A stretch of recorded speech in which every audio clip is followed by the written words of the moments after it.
Thank you, Mr. President.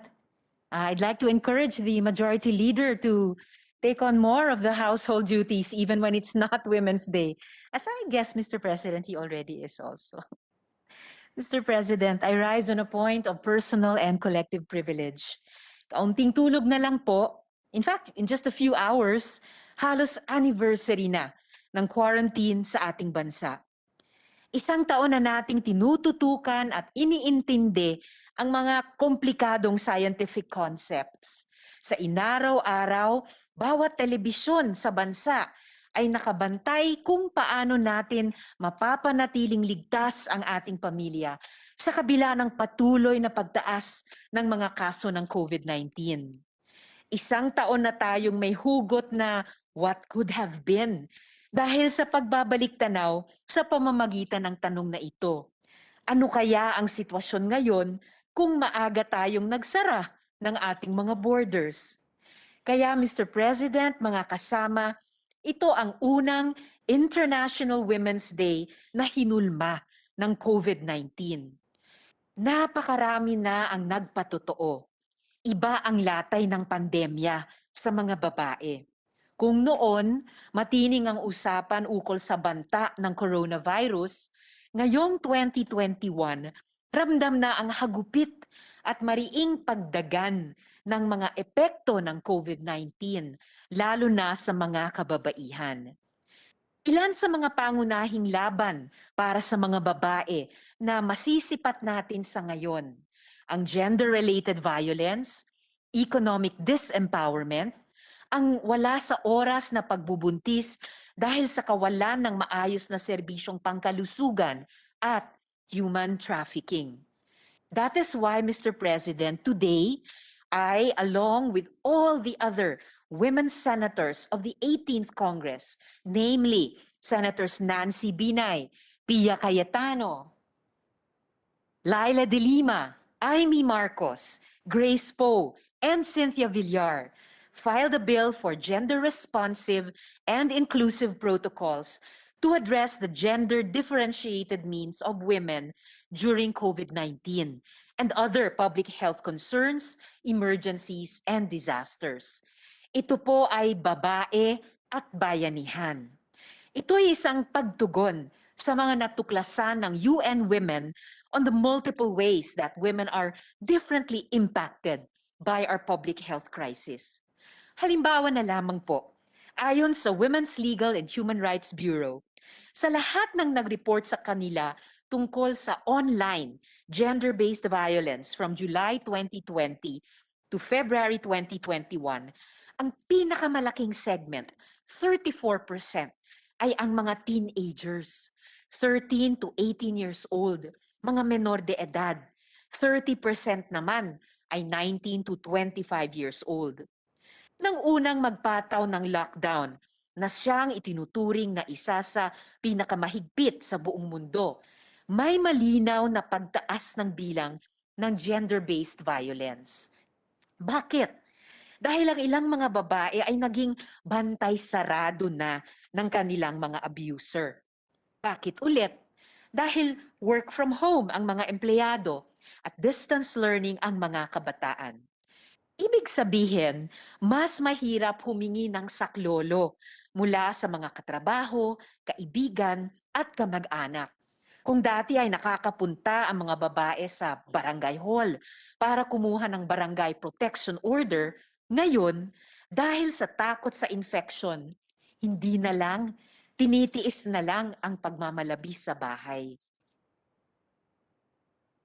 Maging ang online sexual abuse kasi ay lumala dahil halos lahat ay naging netizens na.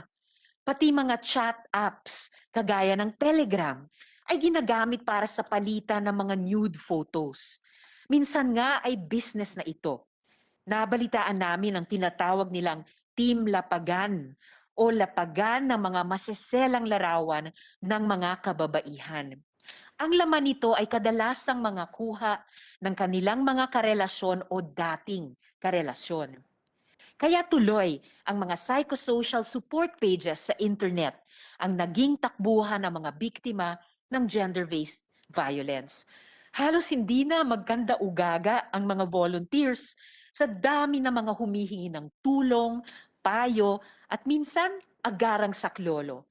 Pero nariyan sila at handang tumulong sa ating mga kabaro, lalo na sa mga teenagers. Ang bill na ito, Mr. President, ay para sa kanila.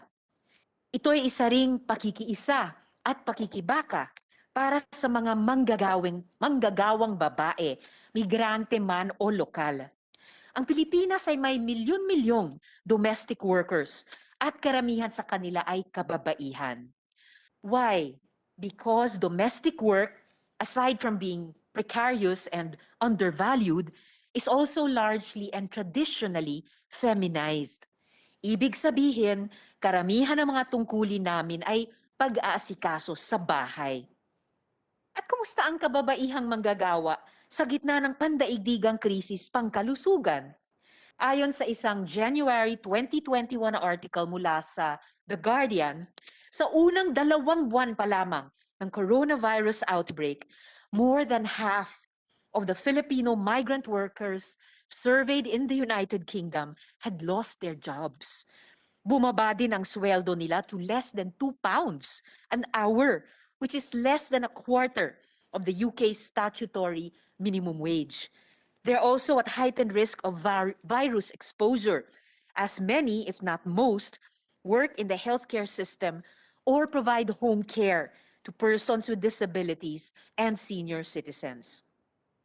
For our local women workers, the situation is not much better. Bagamat parehong babae at lalaki ay apektado ng pandemya, data shows that during the pandemic, women bear the brunt of unpaid care work. Noon pa man ay pasanin na talaga ng mga kababaihan yang unpaid care work. Higit 60% ang pumapasa ng mga gawain tulad ng pagluluto, paglilinis, pagtututor sa mga inaalagaang bata, at pag-alalay sa ibang miyembro ng pamilya. But the COVID-19 pandemic heavily escalated the need for unpaid care work because of the closure of schools and the reduced public services for the senior citizens and persons with disabilities. Sa totoo lang po, Mr. President, para sa ating mga nanay, hindi po ba dapat kahit paano ay nakakapagpahinga kapag nasa school ang mga chikiting natin?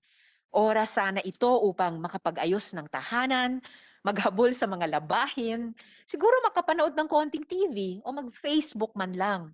Pero ngayon, kailangan na rin nating tutukan ang mga bata, oras-oras pa kung minsan, sa kanilang schoolwork. Ang mga babae ngayon, maliban sa pagiging asawa, nanay at manggagawa, tayo kinakailangan na ring maging school teacher. Mr. President,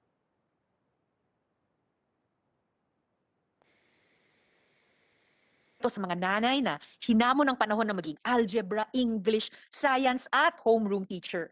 Para sa mga nurse at barangay health workers na exposed sa COVID dahil sa pang-araw-araw na paninilbihan sa mga may sakit. Ito ay pag-akbay sa mga babaeng migrant domestic workers na biglang nawalan ng trabaho dahil nawalan din ng trabaho ang kanilang mga amo. Ang bill na ito ay pag-akay sa mga teenagers na biktima ng gender-based violence, pati mga buntis na misis na hindi makakuha ng barangay protection order mula sa kanyang mapang-abusong asawa dahil bawal daw lumabas ang mga buntis. Ito ay para sa pagbabayanihan ng mga kababaihan. Mr. President, dear colleagues, this pandemic is not just about pain and hardship. This is also about solidarity and resilience, giving space to the vulnerable and people lifting up others amid all uncertainty. Today, as I file this bill with all the women in this 18th Congress Senate, today, on International Women's Day, as we celebrate women, we also celebrate sisterhood. Happy International Women's Day, dear sisters, and to our male colleagues and allies here in the Senate. Mabuhay ang babae. Salamat po, Mr. President. Thank you.